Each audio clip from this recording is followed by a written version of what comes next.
Assembling the RC2 can be a little tricky. So here's the here's the little green thing. Goes in there, makes the button. That's going to push up on this little switch right there, this little push button switch. Display's kind of hanging off here.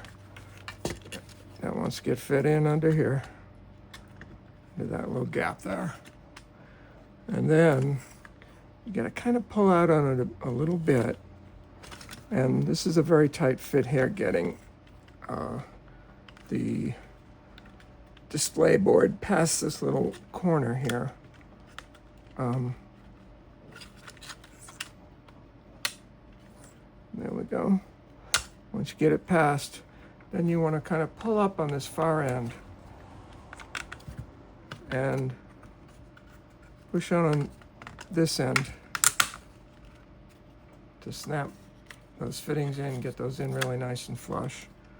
And then on this end, we should sit down quite flush here. And then you can put screws in.